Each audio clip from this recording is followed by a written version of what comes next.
नमस्कार दोस्तों, stock market studies में फिर से एक बार आपको स्वागत है। तो आज मैं बात करने वाला हूँ एक दिग्गज एयरलाइन कंपनी के बारे में। तो एयरलाइन्स जो जितने सारे कंपनी हैं, उनमें देखा जाए तो ये जो कंपनी है, इसका नाम आप पहले ही देख चुके हैं स्पाइस जेट। तो स्पाइस जेट के बारे में मैं बात करूँगा क्योंकि स्पाइस जेट के ऊपर बहुत सारे दोस्तों ने कमेंट किया, सर इसका क्वार्टर 3 का रिज़ल्ट अच्छा खासा आया, तो क्या इस कंपनी के ऊपर फ्यूचर के लिए होल्ड कर सकता हूँ? तो इसके बारे में ज़रूर बात करूँगा और एक गुड न्यूज़ भी यहाँ पे देने वाला हूँ। तो वीडियो को पूरा देखिए और अभी तक आपने इस चैनल को सब्सक्राइब नहीं किया तो ज़रूर सब्सक्राइब कर लीजिए। तो सारे के सारे इन्फॉर्मेशन एक-एक करके मैं यहाँ पे दिखाने वाला हूँ। तो इस वीडियो में बने रहिएगा लास्ट तक। तो चलो देख लेते हैं कंपनी के डिटेल्स के बारे में। तो सबसे पहले मैं चार्ट पैटर्न के ऊपर आ चुका हूँ। यहाँ पे देखिए आज के दिन जब मार्केट ओपन हुआ, एक गैप अप में ओपन हुआ। करीबन देखा जाए तो पिछले 5 दिनों के चार्ट पैटर्न से मैं दिखा दूँ, तो करीबन-करीबन यहाँ पे 1.5% का तेज़ी देखने को मिला। तो इस तेज़ी के पीछे जो कारण है, वो कारण यहाँ पे मैं डिस्कस करूँगा। उससे पहले देखिए कंपनी का चार्ट पैटर्न मैं पूरा आपको एक बार दिखा देता हूँ। तो 5 दिन का चार्ट पैटर्न आप देखेंगे तो 5 दिन में भी देखिए 4% तक नेगेटिविटी। 1 मंथ में देखिए कितना वोलेटिलिटी है कंपनी में, कितना ज़्यादा वोलेटिलिटी है और 1 दिन में तो करीबन 1 मंथ में 1% तक रिटर्न और 6 मंथ में देखेंगे तो 8% तक नेगेटिव रिटर्न। इसका मतलब 1% रिटर्न देकर बाकी 8% आपका लॉसेस देता है, इस टाइप कंपनी है। तो 1 साल की चार्ट पर डिपेंड कर दूँ, तो 1 साल में आप देख सकते हैं, 1 साल में करीबन-करीबन 61 सॉरी 26% तक यहाँ पे नेगेटिव रिटर्न आपको दिया। 5 साल की चार्ट पर डिपेंड कर दूँ तो 53% तक नेगेटिव रिटर्न। तो मैक्सिमम चार्ट पर डिपेंड कर दूँ तो मैक्सिमम में भी सेम टू सेम 53% तक नेगेटिव। तो देखिए अभी फिलहाल के लिए इस कंपनी के ऊपर क्या करना चाहिए उसके बारे में तो ज़रूर बात करूँगा। तो सबसे पहले मैं चार्ट पैटर्न आपको दिखा चुका हूँ। चार्ट पैटर्न देखकर ही आपको एक अंदाज़ा लग चुका होगा कि इस कंपनी के ऊपर किस तरीके से परफॉर्मेंस होते आए हैं। तो मेरे हिसाब से इस कंपनी के जो परफॉर्मेंस है उतना ख़ास नहीं है, उतना अच्छा खासा खर परफॉर्मेंस नहीं देखने को मिला। टोटली डाउनफॉल है, टोटली डाउनफॉल। देखिए कोरोना के सिचुएशन के बाद, यहाँ पे लॉकडाउन के आने के बाद सबसे ज़्यादा प्रेशर इतने सारे एयरलाइन्स कंपनी है, उसके ऊपर था। क्योंकि देखिए बाहर की कंट्री में टोटली जितने सारे फ्लाइट्स हैं, जितने सारे इंटरनेशनल फ्लाइट है, जितने सारे डोमेस्टिक फ्लाइट थे, वो टोटली बंद किए गए थे। छो कोई क लिमिटेड मतलब एयरलाइन्स को चलाया गया था, तो इसलिए कंपनी को बहुत भारी भरकम नुकसान हुआ। तो इस बात को भी आपको सोचना चाहिए क्योंकि नुकसान होने से कंपनी का फ़ायदा नहीं होगा मतलब प्रॉफ़िट नहीं होगा। अगर प्रॉफ़िट नहीं होगा तो आपको किस तरीके से रिटर्न देगा। तो फिर भी देखिए यहाँ पे एक न्यूज़ यहाँ पे आ चुके हैं जो एक्चुअली इसका रिज़ल्ट कंपनी देखिए स्पाइसजेट कंपनी क्या किया, रिज़ल्ट जो पब्लिश किया था और वो भी कौन-सा 15 फरवरी में। मैं आपको इस पुराना रिपोर्ट सिर्फ़ यही इसीलिए दिखा रहा हूँ क्योंकि देखिए बहुत सारे दोस्त ने इसको कमेंट किया सर एयरलाइन्स ने स्पाइसजेट ने क्वार्टर 3 में 3 करोड़ का प्रॉफ़िट किया। ऑब्वियसली प्रॉफ़िट होगा क्योंकि सारे के सारे कंट्री में जो लॉकडाउन था वो हटा दिया गया और रिस्ट्रिक्शन जो था वो धीरे-धीरे करके टोटली लिमिटेड हो गया। तो इसलिए एयरलाइन्स कंपनी को अच्छा खासा फ़ायदा मिला है इस लास्ट क्वार्टर में। तो यहाँ पे देखिए 7% तक यहाँ पे अच्छा खासा तेज़ी देखने को मिला इसके कारण जब इसका रिज़ल्ट आया था। तो देखिए रिज़ल्ट अच्छा खासा हुआ, इसका मतलब ये नहीं कि कंपनी ज़बरदस्त परफ़ॉर्मेंस फ्यूचर में भी करेगा। उसके लिए तो आपको ज़रूर सारे के सारे इन्फॉर्मेशन देखना होगा।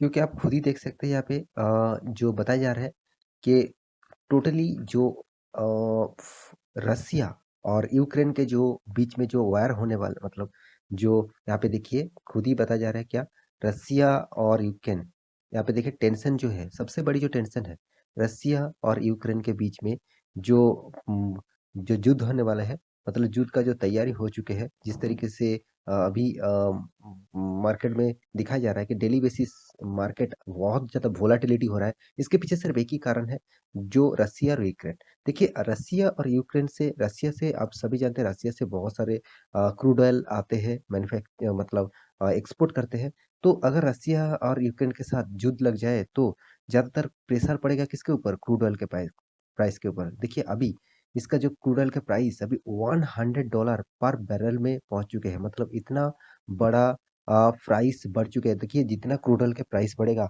उतना ही हर प्रोडक्ट के दाम बढ़ेगा हर चीज के दाम बढ़ेगा और इसके लिए सबसे दिक्कत में पड़ेगा जितने सारे छोटा कंट्रीज़ है जिसका करेंसी बो मतलब जिसका करेंसी बहुत डॉलर के हिसाब से बहुत कम है, तो उस कंपनी के ऊपर बहुत प्रेशर पड़ेगा। तो इंडिया में भी प्रेशर पड़ेगा क्योंकि $1 के लिए करीबन-करीबन ₹75 पे करना पड़ रहा है। तो $100 ऑब्वियसली महँगा पड़ेगा क्योंकि जब मैं पिछले दिनों में आपको वीडियो बना के दिया था करीबन ₹60 था, ₹60 पर पर डॉलर, फिर ₹60 नहीं था, $60 था पर बैरल में, अभी वो $100 बन चुके हैं पर बैरल में। तो फिर भी देखिए एयरलाइन्स कंपनी के ऊपर उतना इफ़ेक्ट नहीं पड़ रहा है, मुझे लगता है फ्यूचर में ऑब्वियसली इफ़ेक्ट पड़ेगा क्योंकि देखिए उसका जो प्राइस रेंज उसको तो बढ़ाना ही पड़ेगा क्योंकि देखिए अगर मान के चलिए आपका जो कॉस्टिंग है, वो बढ़ चुके हैं, तो आपका जो प्रोडक्ट है उसका प्राइस अब नहीं बढ़ाएँगे, तो आपका तो लॉस ही होगा ना। तो इसीलिए अभी तो फिलहाल के लिए कोई भी प्राइस चेंजिंग नहीं देखने को मिला।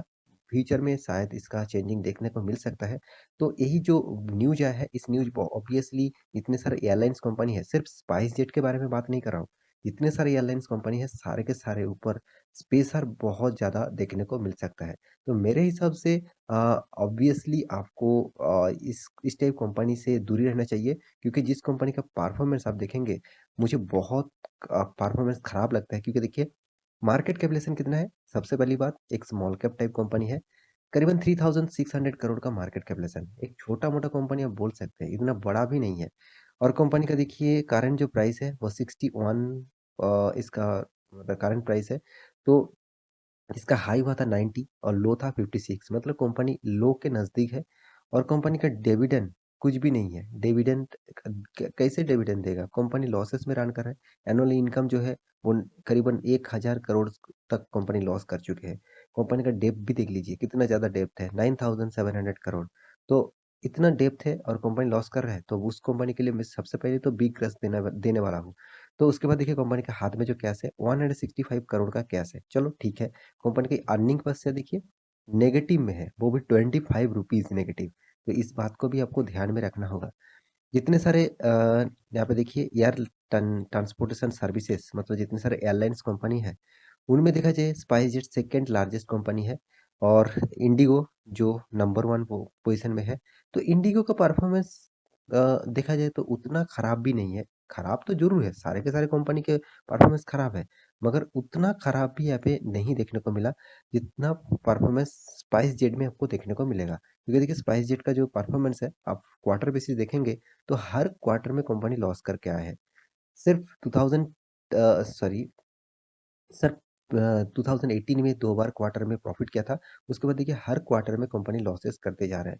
इस लॉसेस का कारण जो है, सबसे पहली कारण क्रूड ऑयल का प्राइस बढ़ जाना, दूसरी कारण ब कोरोना के सिचुएशन के बाद बहुत सारे रेस्ट्रिक्शन के कारण फ्लाइट बहुत कम उड़ान भरी थे तो इसलिए टोटली इस कंपनी के ऊपर बहुत लॉसेस देखने को मिला।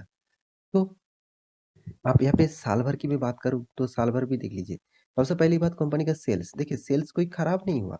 सेल्स धीरे-धीरे, धीरे-धीरे बढ़ता चला गया। हाँ, फिलहाल 2021 में थोड़ा-सा सेल्स डाउन हो चुके थे। कंपनी का एक्सपेंस भी देखिए, जिस तरीके से सेल हुआ उसी तरीके से एक्सपेंस भी हुआ, चलो ठीक-ठाक है। उसके बाद कंपनी जिसके ऊपर ज़्यादा फ़ोकस होना चाहिए था वो है कर्ज़ा। कंपनी इतना ज़्यादा कर्ज़ा ले लिया जिसका इंटरेस्ट पे करने करते-करते कंपनी के हाथ में लॉस आ गया। कंपनी प्रॉफ़िट नहीं कमा कमा पाया, कंपनी लॉस कमाया। तो यही चीज़ आपको देखना चाहिए क्योंकि देखिए कंपनी आपको हर साल में लॉस देते आए हैं। और साथ ही साथ कंपनी का रिज़र्व भी आपको देखना चाहिए। जिस कंपनी का रिज़र्व नेगेटिव में है, मैं उसको टाइप कंपनी के ऊपर कभी भी निवेश नहीं करता हूँ। क्योंकि जिसके हाथ में मान के चलिए आपके पास अ, पैसा हो, नहीं हो तो भी चलेगा। आपके पास कैश कितना है वो इम्पोर्टेंट नहीं होता। मगर आपके पास रिज़र्व मतलब आपके पास एसेट कितना है, वो भी आपको देखना चाहिए। अगर आपका कुछ भी प्रॉब्लम्स हुआ, मान के चलिए बैंक से आप बहुत ज़्यादा लोन ले लिया, आप इंटरेस्ट पे नहीं कर पा रहे हैं, तो आपका एसेट है तो एसेट बेचकर भी आप इंटरेस्ट पे कर पाएँगे, तभी तो दूसरी बार आपको कोई ना कोई बैंक लोन देगा। अगर वोडाफ़ोन आइडिया को क्या हुआ? वोडाफ़ोन आइडिया लोन चुकता नहीं कर पाया तो इसलिए दूसरा कोई भी बैंक उसके ऊपर लोन देने से पहले 4 बार सोचता है। तो इसीलिए आपको रिज़र्व नहीं है, आपके पास रिज़र्व नहीं है तो आपके लिए बहुत बड़ा एक नेगेटिव इश्यू मानता हूँ इस टाइप कंपनी के ऊपर। और उसके बाद देखिए आप यहाँ पे इन्वेस्टर भी आप देखेंगे तो इन्वेस्टर का जो परफॉर्मेंस है आप देख लीजिए, प्रोमोटर के पास 59% होल्डिंग है। एफआईएस देखिए, डीआईएस देखिए, इस चीज़ को मैं बार-बार क्यों दिखाता रहता हूँ? देखिए आप स्टॉक मार्केट में पुराना निवेशक है मतलब बहुत दिनों से मार्केट में काम कर रहे हैं तो इस चीज़ आपको पता होगा। और जो नया आए हैं, जो नया-नया मार्केट में आया है, उसको लगता है हाँ, कंपनी का प्राइस रेंज एकदम सस्ते में मिल रहा है और कंपनी तो इतना बड़ा है, उसको तो अंदर की बात पता नहीं, तो वो उस कंपनी में निवेश कर देगा। तो देखिए, अगर कंपनी अच्छा खासा होते, तो एफआईएस और डीआईएस जिसके पास लाखों करोड़ों का पैसा है, वो यहाँ पे जबरदस्त माल उठाता। वो यहाँ पे ना के बराबर माल उठाया। इसका कारण क्या है? उन्होंने पहले भी देखिए, पहले भी अच्छा खासा माल उठा के रखा था। मगर यहाँ पे फिलहाल का सिनेरियो देख लीजिए। फिलहाल का जो सिनेरियो है वो टोटली माल उठाना बंद कर दिया। इस अभी अगर जो माल यहाँ पे उठा है, अगर उसको लॉस भी हो जाता है, तो कुछ फ़र्क नहीं पड़ेगा। और बाकी सारे के सारे माल किसने उठाया? पब्लिक ने। पब्लिक इसी तरीके से कंपनी के ऊपर ज़्यादा भरोसा करता है। तो मेरे हिसाब से आप इस कंपनी के ऊपर निवेश करके रखे हैं, तो कभी भी मौका मिले तो निकल जाना। तो फिर भी देखिए मैं डिस्क्लेमर देना चाहता हूँ, ये मेरा राय नहीं है, मेरे बात सुनकर आपको निकलना नहीं है। आप स्टडी करेंगे तो खुद आपको पता चलेगा क्यों मैं इस बात को आपको बता रहा हूँ। मैं तो इस कंपनी के ऊपर निवेश पहले से नहीं करके रखा, अभी भी नहीं करूँगा। बाद में देखा जाएगा, बाद में अगर परफॉर्मेंस ठीक-ठाक हो, तब इसके ऊपर मैं रिसर्च करके देखूँगा। तो क्वार्टर का रिज़ल्ट अच्छा हुआ, 1 क्वार्टर का रिज़ल्ट अच्छा हुआ, इसके कारण आपको निवेश नहीं करना है। कंपनी का परफॉर्मेंस आप खुद ही देख चुके हैं, किस तरीके से परफॉर्मेंस है। मेरे हिसाब से इस तरीके से कंपनी से दूरी रहे तो अच्छा है। तो आशा करता हूँ सारी जानकारी आपको मिल चुका है।